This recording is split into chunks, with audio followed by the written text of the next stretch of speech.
Welcome everyone to the final round of the first season, the inaugural season of the Refined Racing League Porsche Cup. We are here at Laguna, Seca, a very well-known circuit, and a circuit that we all have come to love over the course of several years within the sim racing community. Coming down into this final round is going to be very close indeed, with the practice times looking as close as ever. And coming down into this final round, we've got several interesting corners, to say the least, going through Laguna Seca. 19 cars will be taken out on, starting this race today. In a few moments, we're going to be going through into qualifying. Main corners, obviously, to take interest in will be down into the Andretti hairpin, going through turns 2 and 3. And then coming through, obviously, the famous world-renowned corkscrew complex as well. That's going to be a very interesting corner to negotiate, especially in the first opening laps. Not taken into account, though, the rest of the circuit is not an easy circuit by any stretch of the imagination. There are lots of things to take into consideration. There's fast corners, slow corners, medium corners, and pretty much everything in between. Coming down through before the corkscrew as you go up the hill, very fast left-hander of turn 6. That is something that drivers will have to take particular care on at the start of this race, especially if people decide that they want to try to make some moves, potentially around the outside or up the inside as well. But Laguna Seca itself, just over 3.5 kilometers. Track temp currently at 30 degrees C. It's going to be a fairly warm circuit. Not the warmest, not the hottest we've seen at Laguna Seca, especially in my time of commentating. I've certainly seen it a bit hotter. But 30 degrees track temp is still a pretty hot circuit. You can see in the top right-hand corner of the race information there, the weather, the air temp itself is 24 degrees Celsius, and that obviously translates into that 30 degree track temp. A small bit of wind, but nothing major, and we do have clear skies. So we won't be seeing much difference within the weather. And again, we just need to obviously hope that that will continue to stay the same. As we go through into these final moments of practice, we are going to be giving everyone a bit of a chance just to sit on board with a couple of drivers across the circuit, just so we can get an understanding again of what's going on when it comes to this particular circuit and this tricky complex within the realms of this Porsche Cup car. Certainly not an easy car to navigate in at the best of times. So drivers will once again have to make sure they take care when they go through. The opening laps here can be quite treacherous. We all know that. We've all been in situations like this where those opening laps can be very tricky, and if you're not careful, very costly as well. Leading into this practice currently at the moment, Chris Shorter, Luke Lucchesi and Daniel Rowe are currently your top 3, with Simon Zerke not too far behind. He's actually just been pushed down by Tim Haynes into P4. So very close once again at the top, with around about 2/10 separating less than a tenth actually, separating P1 and P2. Bear in mind this is practice obviously as well, so as you can see, drivers just pushing the cars slightly over the limit to understand where that is. Hopefully they don't do that in the race, of course. We're going to be running through as we go. There we are, another Porsche going slightly too wide through there. I couldn't quite see who that was. That might be Tim Jacobs. I think they went a little bit wide just through there. But in regards to Laguna Seca and this pairing here, 19 cars on the circuit. It's going to be certainly an interesting section out on circuit. It's not the shortest circuit we've seen. I believe that would have been Summit Point, the second round, and certainly that was a very interesting experience there. When it comes to Summit Point. Summit Point is not a circuit that you would normally see these to be raced on. You would normally see the MX-5s or something similar, the Skip Barbers or the Formula Vs. Porsche Cup there, it suited it though, to be fair. It did suit it. It's a fast-flowing circuit, even though it's quite short. It is fast and flowing. Look at we had Lime Rock Park as well a couple of weeks ago. That really worked as well. There was certainly some action there within that race, but we had some very good we had some very good action nevertheless.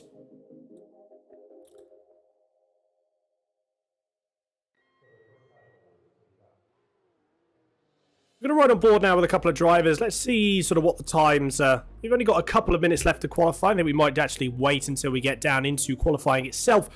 There is a 15-minute practice and a 15-minute race as well. So drivers do have plenty of time to be able to put their practice in. There are other practices happening beforehand as well throughout the weeks leading up to the event.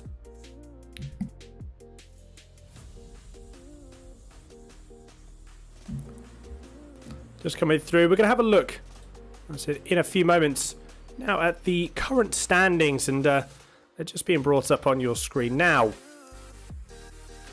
So as mentioned before, we do have, and there is Chris Shorter currently at that top of the timing tower by a fair chunk of time compared to, actually, Luke Lucchesi compared to himself and Daniel Rowe as well. That's actually a very, that's a decent sized gap. 0.7 of a second, a very decent gap as well.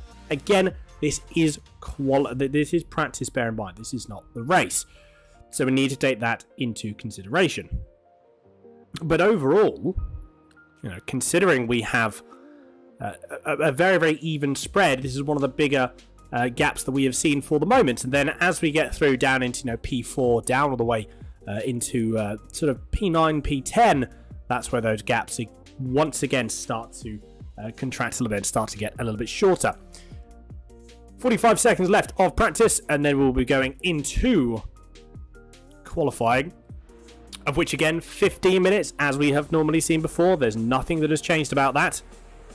I was actually chatting with the organisers a little while ago. We're obviously already looking into season, what we're going to be, some changes going into season 2, what's going to be happening within season 2, because a lot's going to be happening through there, bear in mind. It's certainly not going to be, there are things that everyone has learnt, there are things that we're going to be moving forward with. So overall, we are going to be seeing a big change when it comes to the next season. However, at the same time, certainly not going to be, it's going to retain its roots of being a friendly, fun community, which again is what we have seen throughout these 8 weeks and these 4 rounds, I should say. Practice has indeed concluded. Going over to qualifying now, we can see in the top left of your screen, 15 minutes left of qualifying here. And then we'll be going through into the all-important race for this final round. Who's going to be out on track to start? We're seeing everyone's scrambling out, trying to get some times on the board. But there we go. Summer Zerke is one of the first people out. One of the first 4, in fact, that's come out. But again, you can see everyone starting to trickle out now. There's a gaggle of cars there that's just gone by. Now, what you want to do here, you want to get a banker lap in. You get a banker lap when you've got some clean, or at least clean-ish air. Once you've got that time, once you've got that pace as a sort of foundation, then you can start pushing forward a little bit more. And that's when you can start to take some risks. It's always preferred, or at least it is for me anyway, to be able to get some banker laps in to start with.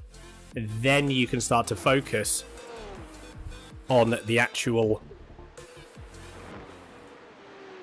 sort of the fast laps themselves. That can come at a later date. It doesn't need to happen straight away. It really doesn't. Coming down once again into this final third of the complex. The final third of this fantastic circuit. So this is just the outlet, bear in mind, so you've got a chance to warm up your tyres a little bit. Tyres will last, they will continue to last. I imagine there'll be a 3-lap run for everyone here. It will be one out lap and then 2 flyers. You are allowed to escape back to pit lane. So with that 1 lap, those 2 flyers again, that will certainly give drivers at least 3 or 4 runs, depending on when they do exit. I think 3 runs, but possibly 4 runs will be the sweet spot. It'll be a little bit tricky to do the 5 runs. I think that will certainly be something that is going to be tricky to manage. But again, we'll see. Never say never. We'll have to see. We'll have to wait and see how many runs people do manage. Elroy Oliver hasn't actually left the pit lane yet. Neither has Du Gerber. So, a couple of drivers and Jason Gibson wants to go. Whoa, there we go. That was Simon Zerke having a bit of a moment there we just saw. In fact, we'll see if we can get possibly a replay of that just to see what happened from a slightly different camera angle here. In fact, here it is. So, yeah, just that little compression of the curb you see as the car compresses, bottoms out at the bottom, obviously at the bottom, as opposed to bottoming out at the top. Nope. Bottoms out, and the car just can't quite keep its composure. Couple that with a bit of throttle, certainly does not end well. First times are coming in now. Ryan Ottens sets the standings currently, sets the benchmark for 124.53. Chris Shorter immediately removes Ottens off of the top spot with 123.06. Not really as many times as I thought on the board early doors. There we go. Yasamai goes in. There we go. Times are now starting to come in now. So Yasamai with the currently a 125.46. Yanaman Paris 125.62. It's getting that little. That's the closest gap we currently have so far. But again, long way to go yet. Bear in mind these are simply the biggest. The first times. Everyone's finding their feet at the moment. Like I said, these are where the bankers come in. Obviously, Chris Shorter feels he's got some confidence in the car. He's able to push it. But not all drivers will be the same, at least for the moment. Anyway, Ati Nagel, look how close that is in between 4th and 6th. You got the Sarai with a 24.461. You got a 5.21, then a 6.20. So once again, the midfield already is looking to be very, very close. I'm sure it will get closer as the race and as qualifying progresses. Once again, we'll have to see. That was someone that's gone off. That was Marius Pretorius that had a moment going into the last corner there. Tian Jacobs, number 24, Team Tryhard Racing Amcar. Through a little bit more wiggle there. Manages to keep it in check, though. Didn't quite use all of the track going through into the second to last corner. Manages, though, to keep the car. Much better use of the circuit in the very, very classic pink pig livery there that you can see. Here's Tian Jacobs. Is he going to improve this lap? He goes across the line. Does he improve? He does indeed. Only by position, though, although that's still certainly a time that has been... the time has pushed him up by one position. And unfortunately... Stephen Koenig just goes into P8 and puts Tian Jacobs back down into P10. So unfortunately, Tian Jacobs is going to have to go through all that process again. Johan Grobler has actually just gone into P7. Ati Nagel's moving himself up into P4. So this is where these are where the times are starting to really start to, they're starting to fly down here. Interestingly enough, Ryan Ottens has gone up into P2. Daniel Rowe is in P3. And the gap between those two, once again, very, very close. A tenth of a second separates Ottens and Rowe. And is that going to stay the same? Well, we simply don't know. Here comes Paul Gerber, the number 51. Comes across the line for another lap. Is this one going to be on the cars? No time currently set for Gerber. Yes, it is, and it's good enough for P3. Still 1.2 seconds off Chris Shorter, but P3 nevertheless. Luke Lucchesi, another person to watch out for here in the 993, the classic Lego car. Certainly a car you're never going to miss in a hurry, is it? This is a time that we want to keep an eye out for. These are the times, these are the sectors. There's nothing that's blisteringly fast at the moment. It's certainly competitive, but it's nothing.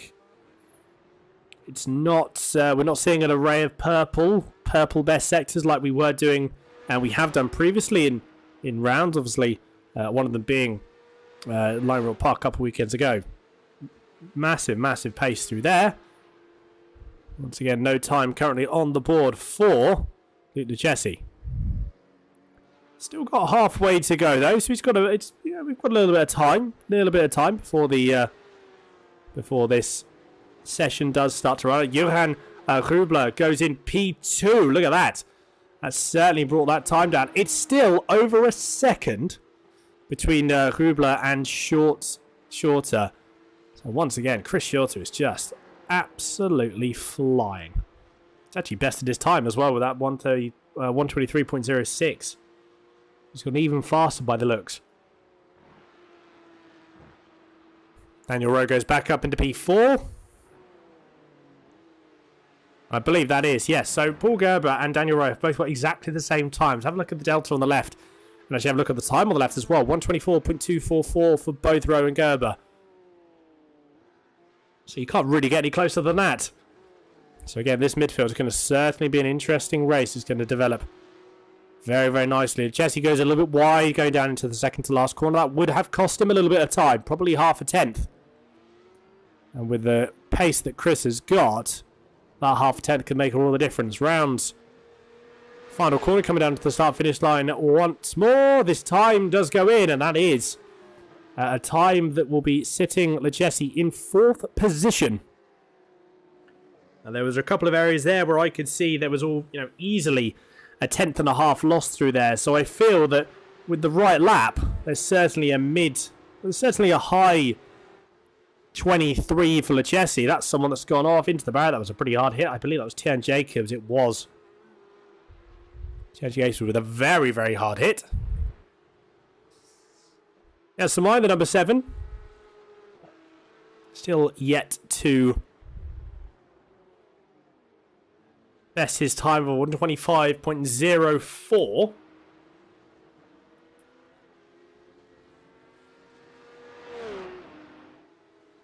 Is this going to be a pace improvement? Nope, currently not.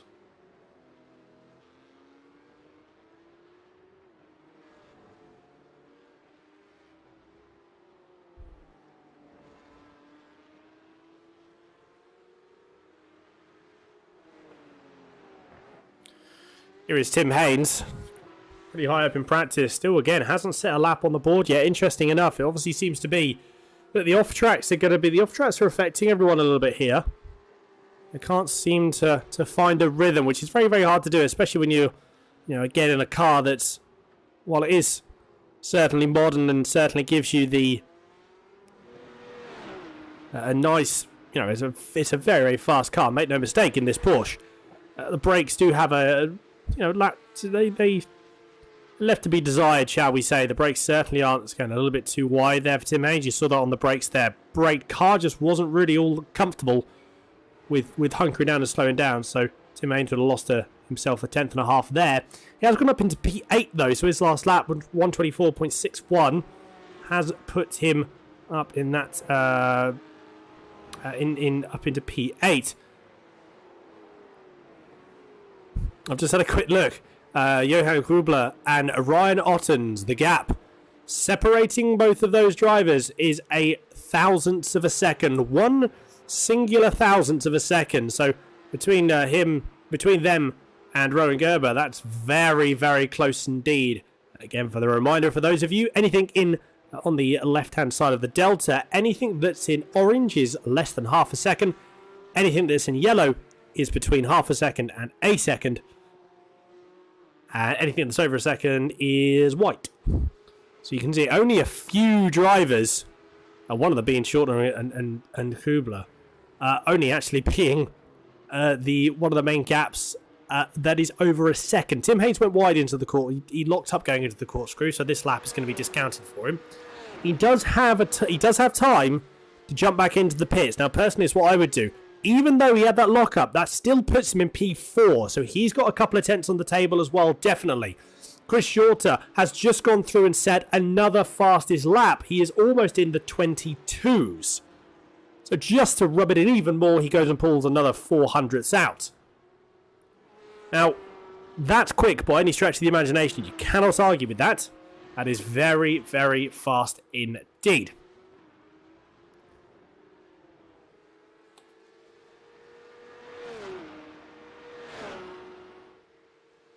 The question is there going to be any more improvements? We shall have to wait and see. Andrew Barber in the 777.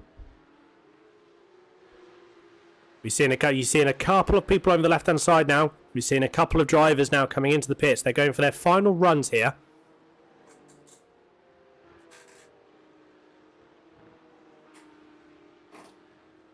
Obviously, they're going to want to make sure that they put in the best times possible. If anything, this is going to be where the times are going to be the fastest, just simply because of the track that has rubbered in.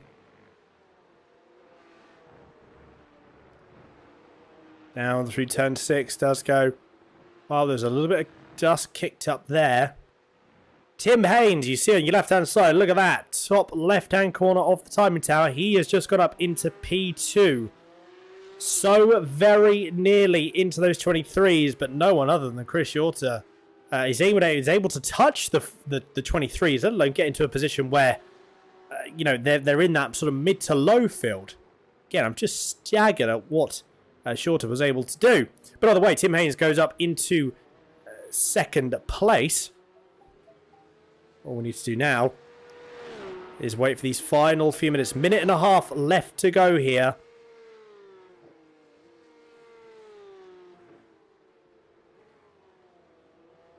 So Andrew Barber does improve on his time with a 126.8. Goes a little bit wide down into turn 2 into the Andretti hairpin. So that certainly would have cost him. Anyone that wants to come out of the pits now, unfortunately, that is it. So Johan Grubler will not be able to make another lap looking at the times. If he does, it will have to be very, very close, but I just don't think he's going to do it. Still saying he's on pit exit. Unfortunately, that may very well be it for Grubler. And we'll have to see how the next couple of corners go for him. He may make it as a possibility. May very well make it. The people who won't be making another lap: Ryan Otten, Simon Zerke, Jan Paris, Elroy Oliver, Thinus Botha, Pretorius, Koenig, Barber, Gibson. Lots of people are giving up on their last lap, thinking, do you know what? Happy with the positions they're in. Well, regardless whether they're happy or not, they just think, let's focus on the race and move on to what that is going to be. Another 10 seconds left to go. And then we're going to a quick break. And then we'll be right back with the gridding up for the final round here. Luke Jesse, there we go. Luke Jesse, half a second now away from Chris Shorter. So now the only other person currently in. The last lap that he was able to do, and he manages to go through. That is qualifying done and dusted for everyone. A couple more drivers still waiting to finish their laps. While we are doing that, though, we are going to go through a very, very quick break. We're going to then come back and then look at the final grid results here and who is going to be leading us down into the Andretti hairpin for the final race of the season. Make sure you stick around, don't go anywhere. Basic human rights: water, electricity, healthcare, and education. But what if we don't have access to affordable infrastructure to support these basic rights? We are looking for a change, a better future for all. But without education and access to information, change can never happen. Welcome to IO Verified. We're not looking to just uplift and inspire our staff, but to empower and enrich the lives of communities, allowing small businesses to grow and build a future for themselves and enrich the lives of those around them. Join us today. Help us be the change and inspire the future.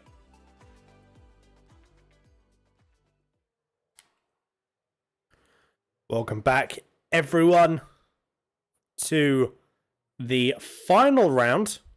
Just that short break from one of our sponsors, IQ Media. Everyone has now finished. Qualifying is over. And we are going to be giving you a rundown of the full grid. Luke Jesse did actually manage to go a little bit quicker. He's still in P2, but he has brought the time down from half a second to 0.3 of a second. So that time is coming down. So Chris Shorter may not have all of it his way going into this race, especially if Jesse gets a good start, for example. Failing that as well, Tim Haynes. Tim Haynes may get a very, very good start as well. The top four have an equal chance in a way of leading everyone down into the hairpin for the first time. Here is your grid, though, for that full confirmation. Chris Shorter in first, Luke Jesse, Tim Haynes, Johan Grubler, Ryan Ottens, Paul Gerber, Daniel Rowe, Atti Nagel, Simon Zerke, Yanniman Pruis are your first round of drivers. The top 10 going down into 11th onwards to Gerber, Yaz Samai. And then we have Elroy Oliver, Thinus Botha, Marius Pretorius, Stephen Koenig, Andrew Barber, Jason Gibson, and Tien Jacobs in P19. No Jeff Hancocks today. Unfortunately, he had a small issue with his pedals. So he purchased some brand new Huizinveld Sprints.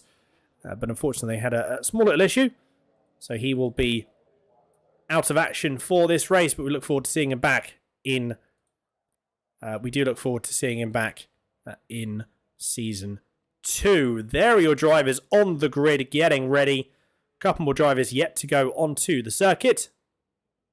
And then we will be moving forward into this half an hour race.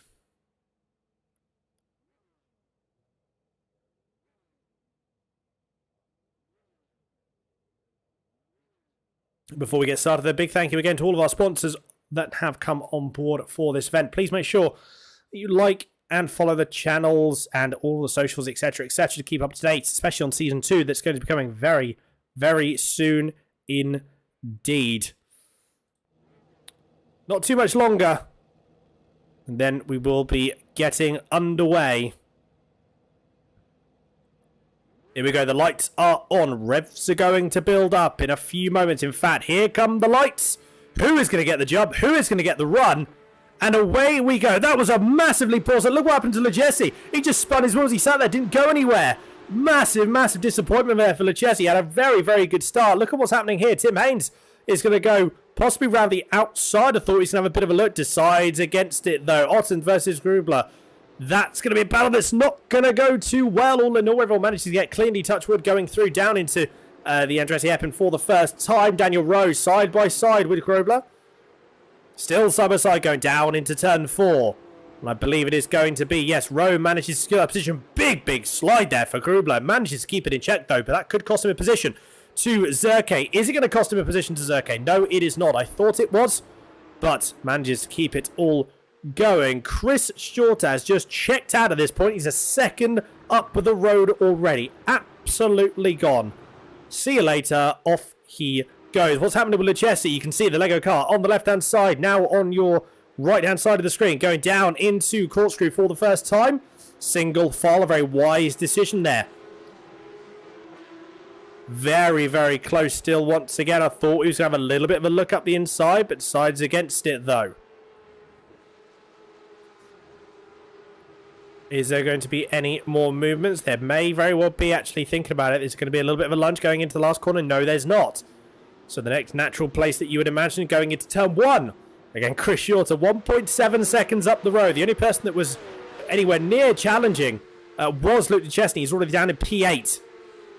What's Duchesne going to do? Is it going to be coming down into turn 1? Really drives the car in, but unfortunately unable to make anything stick. What's happened to... Oh, big accident at the front. What had happened there? Oh, there's going to be a replay. That's certainly shaken up the midfield. I wonder, 2 cars unable to fit in the same position. One would imagine that's Yaz Samar on the right-hand side of your screen there with the car that's certainly seen better days. He'll have to be nursing that back round to the pit lane. So he's managing to keep it going at the moment. I thought that was going to be something that he'd have to retire, but that is certainly not the case. Elroy Oliver trying to make it. There goes Yaz Samai. I think, I don't know what happened there with his brakes or something, but they didn't seem to want to work. As we go through to corkscrew for second time of asking. 20 laps in this race. Chris Shorter has extended his lead to 2.5 seconds, which is an absolute incredible amount. We saw a similar thing with at Lime Roll Park a couple of weeks ago. Luda Chessie, in all of this, has actually managed to go up to P5. There is Lechesi there. So, in all honesty, I thought the positions that he would have had... I mean, he's gained a lot of position, not a lot of time. Let's have a look at what happened at the start of the race. So, this is on board with Hubler. So, coming through down, is it just a bit of a... Oh, just car goes and it just all checks up. all checks up. Where is Lucchesi? I don't even see Lucchesi. There's Lucchesi, just goes right through the middle of it. What's just gone? Well, thank you very much. And off he goes. But yeah, that was something that Gruber just had a little bit of just an over rotation of the car. You just see it there. Like, the car looked fine. It looked absolutely perfect. And then all of a sudden, car decides, nope, actually, I don't want to go through turn one here. Let's have another quick look going through down into the roll bar cam. See, again, it goes into the corner. There's a tiny bit. I wonder as well, potentially, if a little bit spooked by the car ahead. That would certainly... it's certainly something you've got to get, being able to look through and look ahead. Although I've certainly been in a position where I've been sucked into looking at someone spinning in front of me and then reacting to it immediately. The problem is that doesn't tend to work all that well, in all honesty. If that does happen, then what tends to happen after that, to be perfectly honest, is the car just...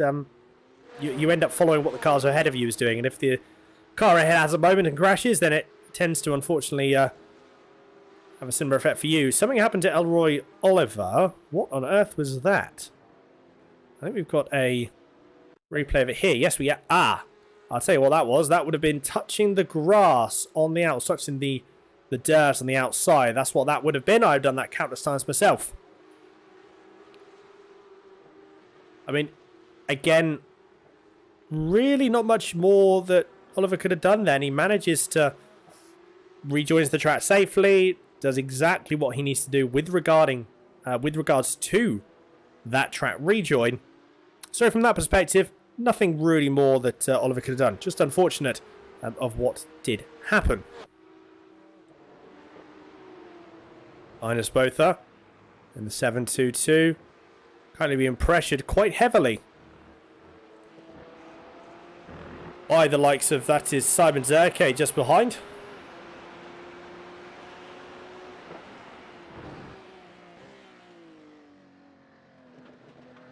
See that gap really coming down. You see all the gravel kicked up as well by the previous cars. That will have a little bit of an effect on the cars, not too much though. A slightly slower line from both there. You see how much the Zerke catched up. And that was an interesting line, actually. It's in some corners, especially with a corner like that, going down into that sort of like left, you've got a bit of camber. You've got a bit of camber over on the right-hand side. Now, the problem is if you touch that camber and you get sucked into that camber, the car wants to go wide. It doesn't want to then turn into the corner. So that was one of the things that we saw there. I'll tell you what, Simon is all over the back. Is it going to be a move? Is it going to be... Oh, no! Contact there.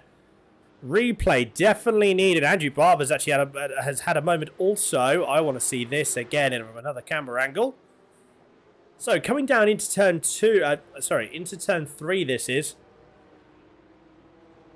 That's a bit of a tricky one. It's certainly a bit of a tricky one. Let's have a look at it from the roll bar of Zerke if we can.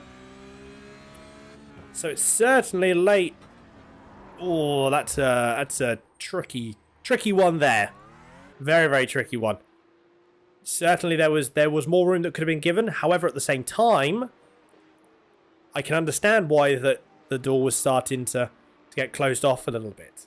It was quite a sizable lunge, but fair play because Zerke would have stopped that. That would have been... wouldn't have run wide.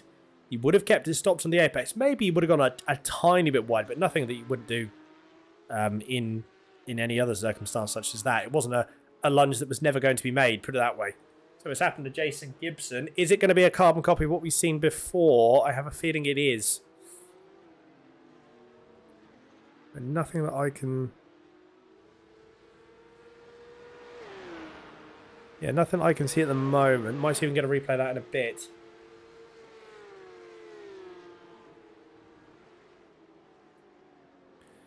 What's happening a little bit further in the midfield? Maris Pistorius is now battling with Simon Zerke.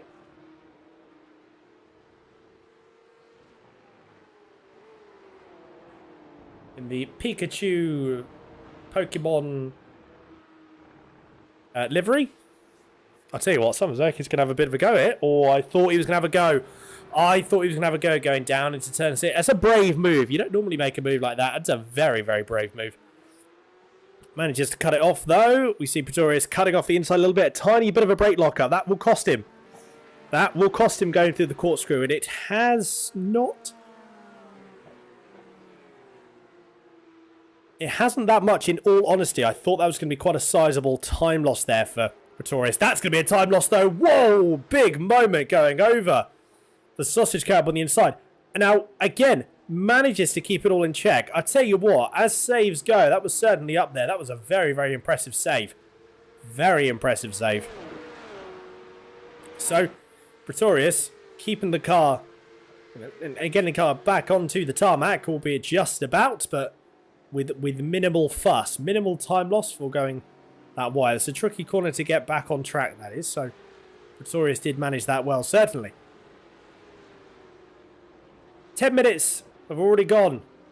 Well, near enough have already gone in this race. And Daniel Rose still...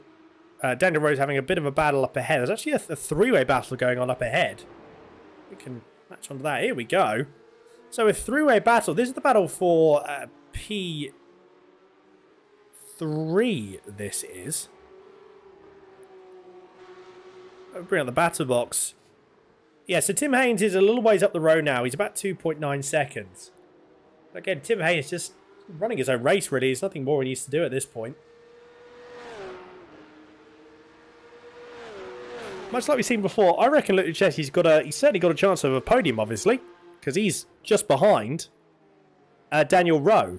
Daniel Rowe's gone wide. Daniel Rowe's gone very, very wide. That's just invited Lechesi and just gone, well, thank you very much. I certainly won't say no, and he hasn't done. Capitalised on that absolutely perfectly. Next person that Lechesi's got to worry about is teammate of Rowe, which is Ottens. And then after that, 2.5 seconds up the road. Put it in perspective, last lap time-wise, pretty identical when it comes to Rowe, Ottens and Haynes. A very, very impressive time. They're over 124.01 for Luke Lechesi. He's actually being hassled a little bit as well because Ottens, he's gone straight out the inside. He has indeed. That is a move at turn 6. Wow, that's a tricky move to make, but he manages to get it sorted and in check. Is there going to be a... Oh, there's a bit of team battling going on here as well. Daniel Rowe tried to send it right up the around the outside of corkscrew as well on teammate Ottens, but nothing came about of it.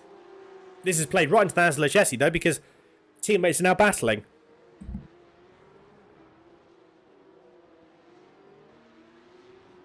So he doesn't really need to do anything, in all honesty. He just lets the guys battle behind, and he can sail off into the distance, which he already has done so. Is there going to be a potential lunge? There might be for Daniel. No, he's learnt his lesson from last lap. He has not gone wide this time.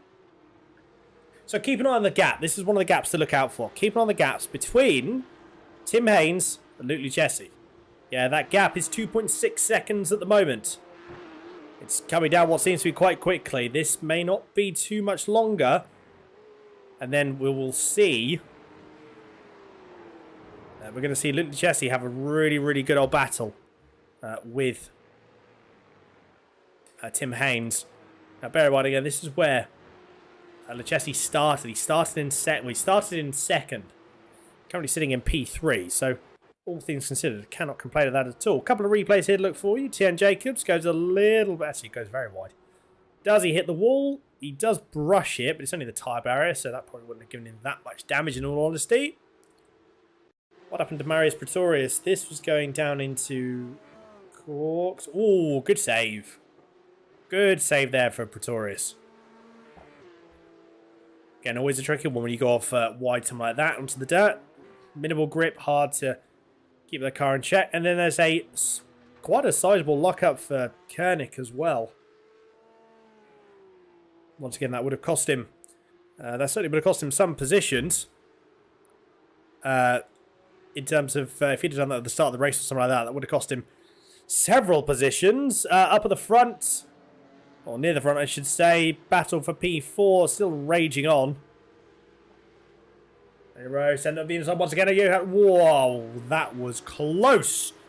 That was very close. And having a look at this, Ryan Ottens is just sort of sitting there, just really.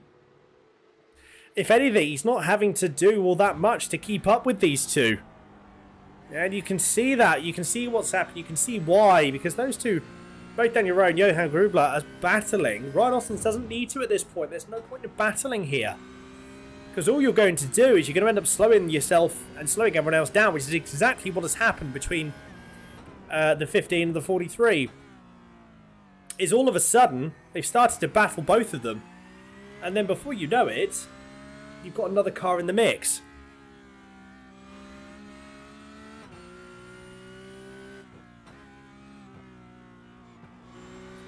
Yeah, this could certainly go very, very interesting indeed. Car numbers over on the left-hand side, so the 43 being Daniel Rowe, the number 15 being Grubler.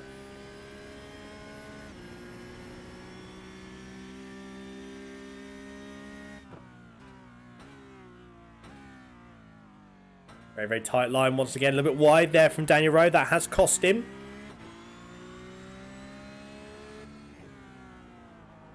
That has cost him a couple of tenths of a second again.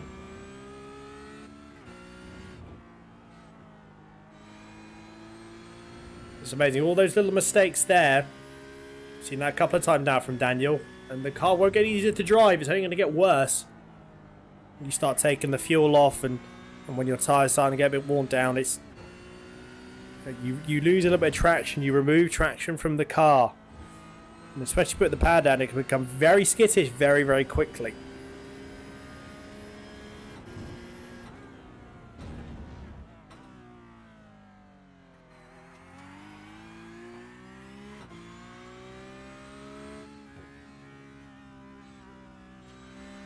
Keeps it all in check in the mode, although he's trying to drop off a little bit, his Ottens. Potentially, Ginger, biding his time. There's no point racing if you're... But actually, as well, Ottens is in a good position here. He doesn't really need to do all that much. Look at Jesse. He's actually gone... He has got up round... That's not round the outside, surely. Has he just made a move on Tim Haynes? He certainly has done on the paper, but I want to see how that has... done it. Daniel Rowe has actually had a crash as well. What's happened to Daniel Rowe? That must have happened literally as we'd come back on board with Lechesi. Let's have a look at this overtake first. I wonder why. It looked like Tim Haynes was going slow for some reason. I'm not too sure what happened there. Possibly a slightly worse exit down out of the last corner, perhaps. I'm not entirely sure what that was. Either way, though, Little Jesse is back up into P2, the position that he started. And what that does mean is now your top 5 are back in the same positions that they started.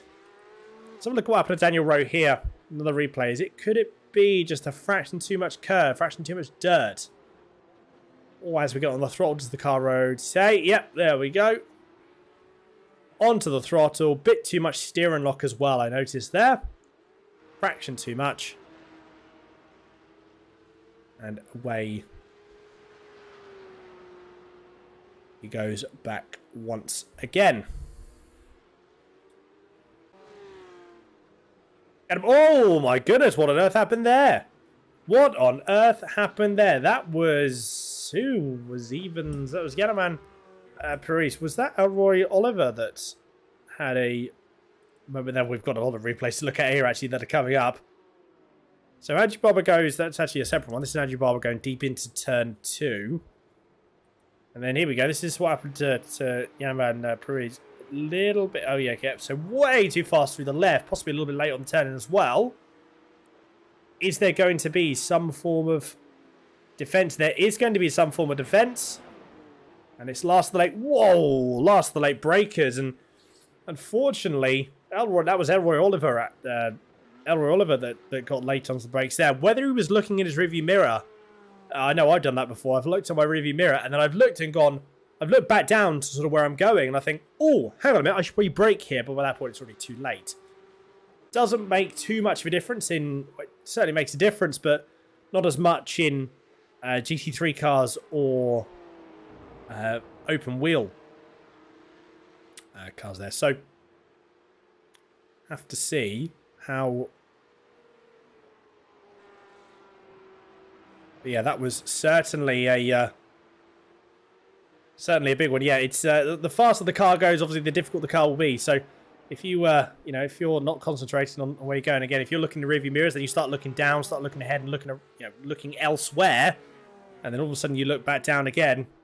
You could have travelled a sizable amount of distance. Doesn't help as well. It's not too bad, like I said, in a GT3 or a downforce car when you can still really hunker on the brakes. But these Porsches here, their brakes are, compared to how powerful they are, they're pretty terrible. You have got to be a little bit careful. Pretorius has had another incident. I wonder what's happened. Again, we're going to have another replay coming up. Elroy did actually pass, and that would be straight. That was that could have been interesting, couldn't it? But let's see if we can get a replay on that from the roll bar. I'd be interested to see what that was like from the roll bar of Elroy. Here we go. So, out of shots, comes in shots. I mean, to be honest, tiny little lift, that's all he needed. That's all that Elroy wanted to give there. Didn't drop us anywhere near the time that I thought he would, if I'm honest. And again, when you're in the heat of the moment, you can commit, I suppose, a little bit more. To me, felt like we'd been backed off for ages. But manages to keep it in check, though. So, very well done. Indeed. That is Pretorius. Is that Pretorius off again? It is Pretorius off again. I wonder if that was because of slightly warmer tyres after that previous spin. Perhaps. Tyres may have still been a little bit warm. Let's have a look.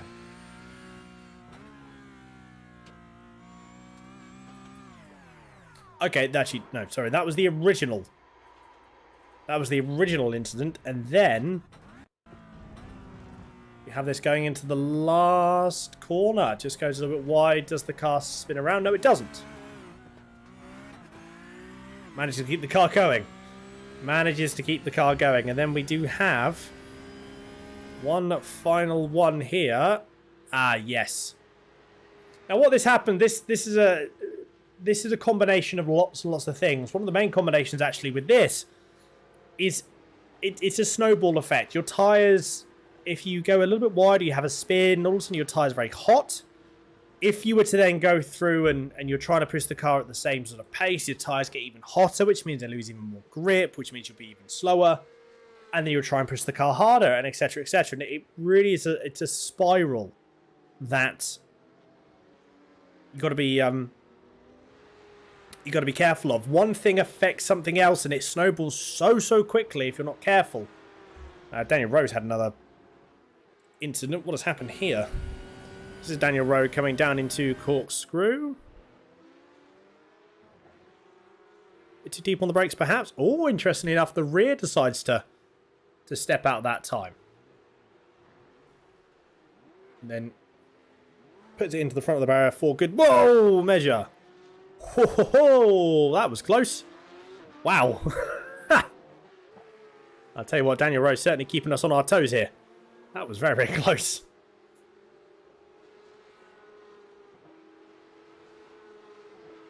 Good, manages to keep the guy going. Let's have a look at Chris Shorter. Here is Chris. I mean, he hasn't really had much time, is he, in the spot? Is he going to care? I don't really think he is, if I'm honest.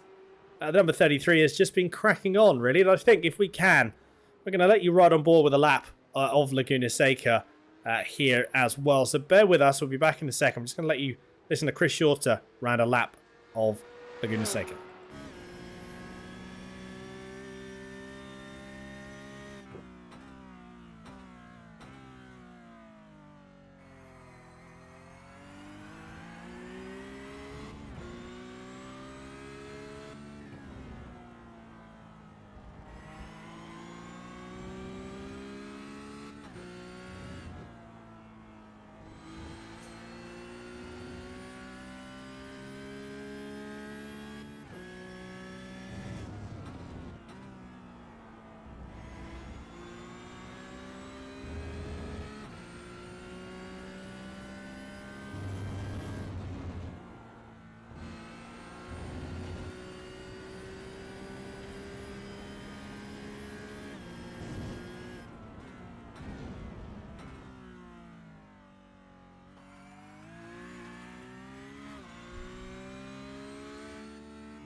And there we are, a couple of laps in for Chris Shorter. Absolutely fantastic stuff indeed. Going back now to the race at hand.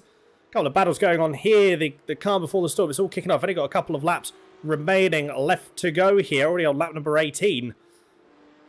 To Gerber and Daniel Rowe having a bit of a battle. Daniel Rowe having got past Gerber, but this battle has been going on for a couple of laps. A little bit wide, or a little bit of grass kicked up there for Daniel Rowe, but it's not going to matter to him all that much.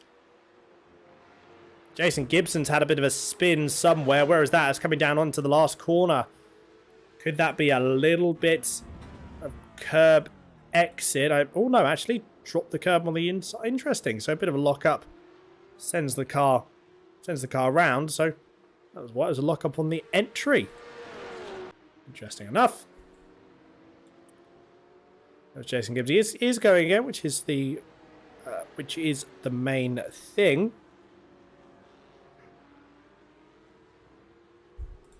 Yeah, no, I'm Paris. This is actually one of the closest gaps now that we've got. Or speaking of which, we've got another quick replay to have a look at. Here is Thynus Botha. 722 again coming into the last corner. Troublesome corner for this. Is it same again? Yeah, tiny bit of a lock up. Oh. Does the right thing. Holds the car where he should. Just holds the brake. That stalls any momentum that it's going to carry further forwards, backwards, side to side, whatever it may be. So you see that the weight transfers, it sort of comes around to the rear, and then all of a sudden, that would have been probably quite a fast release of the brakes, and then getting onto that throttle quite quickly, again, that can cause some issues as well. White flag has been raised. One more lap to go for Chris Shorter. And then we will be seeing him come across the line, albeit in P1 still. That is Yasamai, still going through. He hasn't repaired his car, interestingly enough. But he's still going, so fair play. His car's certainly seen better days, but he is still on the move. So I see, you know, all things considered, still in P12. Certainly can't argue with that. Top 5, though, position-wise, they have not changed. So your top 5 that you saw on the grid are still your top 5. Shorter, Lechesi, Haynes, Grubler, and Ottens. Now, considering that Lechesi had that very, very poor start, manages to keep it all in check, and he managed to get back up. You know, he's back up into P2 where he started. So, again, certainly can't argue with that. Man of the hour, though, Chris Shorter. Just relentless pace. Absolutely relentless. No lap, I don't think, maybe barred the odd occasional traffic, was a 24 at all. Absolutely astounding. One more corner to go for Chris Shorter, and he will be then taking the all-important checkered flag as he rounds the last corner. Here he comes onto that start-finish straight, and there we go. Chris Shorter taking the round 4 win here at Laguna Seca. What a drive indeed. And Luke Lucchesi is going to come across the line 17 seconds behind. Luke Lucchesi, not a slow driver by any stretch of the imagination. This is a very, very impressive comeback for Lucchesi, considering of how short the race distance was. Then a couple of battles still going on a bit further down. We will have the full race results for you coming up in a few moments' time. We've got a couple of battles still going on. Nothing really happening. This is a battle, though. This is a big, big battle. Is it going to be Gerber versus Paris? Is going into corkscrew. Who goes a bit wide? Someone's got a little bit wide, and that was Paris. Oh, no, there's a contact. There's contact. Paul Gerber gets stuffed in the wall. Oh, dearie me. That's not certainly gone well. That's really not gone well. Oh, dear. That's the last thing you want to do, isn't it? I wonder if we can get replay of that. We might struggle to get a replay of that one, actually. In fact, no, here it is. Oh, a bit naughty there by Pruis. But, you know, again, little bits of battling at the end there, and some interesting manoeuvres of cars. But overall, you know, very, very clean race. First lap, very clean. Going into corkscrew again, very, very clean. So, you know, all in all, certainly can't complain. Certainly can't complain with that at all. And that is it. That is the race over. That is the race all done and dusted. Full results coming up on your screen in a few moments' time. But what a very, very good race. And what a very, very good inaugural season for the Refined Racing League. So there is your official standings. Chris Shorter, Luke Lucchesi, Tim Haynes take your top 3. Johan Grubler in 4th, Ryan Ottens 5th, Atty Nagel 6th, Simon Zerke in 7th, Daniel Rowe in P8, Du Gerber in 9th, with Yannick Paris rounding out the top 10. Elroy Oliver in 11th, Yasamai in 12th after that recovery and still continuing on with that massively damaged car, so fair play. Paul Gerber in 13th, Stephen Koenig 14th, Jason Gibson 15th, Andrew Barber in P16, Thanos Botha in 17th, Chen Jacobs in P18, and then we have Marius Pretorius, 5 laps down, unfortunately, for Pokemon Racing in P19. That is your full standing grid, and that is your full official results here. Now we're going to have a chat, I believe, to a couple of drivers in but a few moments' time.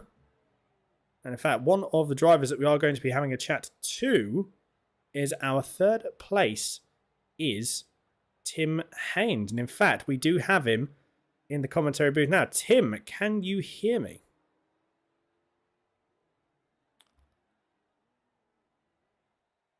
I believe you may be able to... Can't quite hear Tim at the moment. We'll see if we can get him in a few moments for you. But, we do have Mr. Haynes here. If I just bring him in on the stream. And there we go. Tim, can you hear me? I can, yes. Good. Well done. Well, congratulations on P3. I know you were having at one point, doing really well in P2. Luke Luchesi just had some incredible pace. How was I noticed as well? Was it? Was there a bit of a moment we had going onto the straight? Because I noticed that the closing speed when Luchesi overtook was quite high. Yeah, to be honest, I just let him pass because I knew he was faster, and I was just trying to have a safe race. No, that's fair enough. I had a bit of a tough evening with hardware as well, so I only managed to just get on the server sort of 5 minutes before the race started. I had a lot of problems tonight. Well, I think all things considered, considering you were able to come back, with only that initial bit of practice, obviously, excluding any other practice you had previously, but it's never nice to, I've been in that situation before where you have to jump in and sort of learn your way as you race. It's certainly not ideal. But all things considered, certainly very, very impressive. No, thank you so much. Yeah, I definitely didn't have the pace of Chris and Luke tonight, that was for sure. But I'm just glad I managed to actually get on and do the race. It was good fun. Absolutely. No, certainly so. Very, very good stuff indeed. But yeah, Tim, thank you very much again for being a part of this series. It was very, very enjoyable. And I'm hoping we're going to see you in Season 2 as well. Yep, I hope so too. Yep, no, it's been great. Thank you for your commentary as well. It's been excellent. No problem at all. No problem at all. Glad I could help. Thanks, Daniel. Brilliant. Take care, Tim. Yes, thanks. Take care. Bye-bye. Okay, there we go. So we are going to now have a chat with, if we can, we do have Pantera in. Pantera, can you hear us? Yes.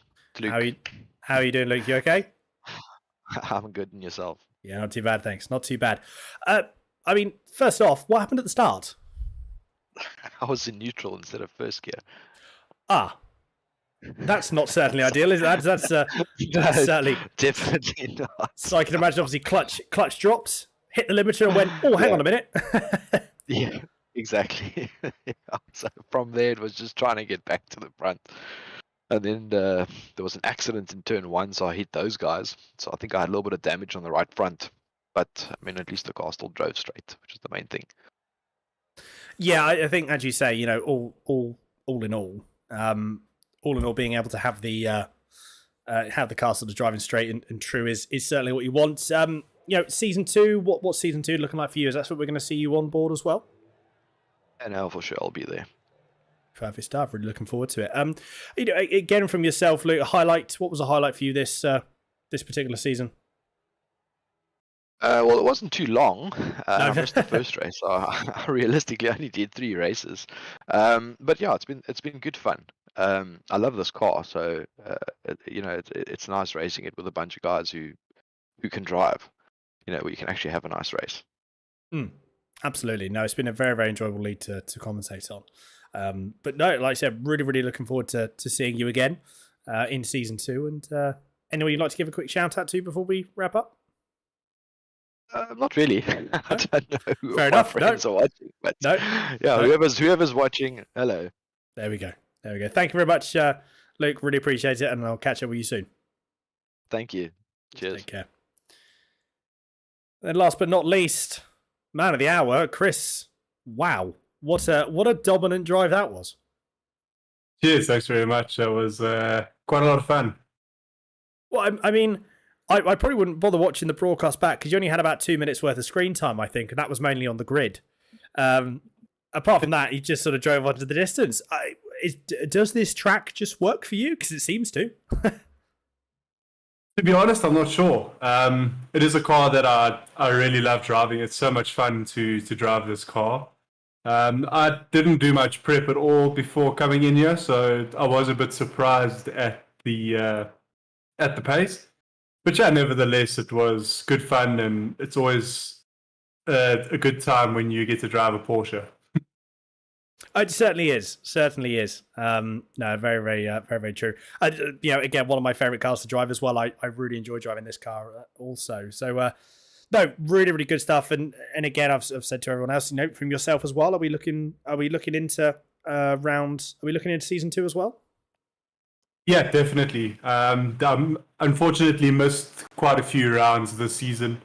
I had a few other commitments that I had to attend to, but yeah, I'm looking forward to season 2. The schedule looks really good, so there's some nice tracks on there, which should hopefully lead to some good racing. I mean, tonight I also, at one stage, I wanted to sort of drop back and drive with Tim and Luke, but I also didn't want to get involved in the championship battle, so yeah, just let them go and let them sort of have their own battle, and yeah, did my own thing. But definitely looking forward to season 2.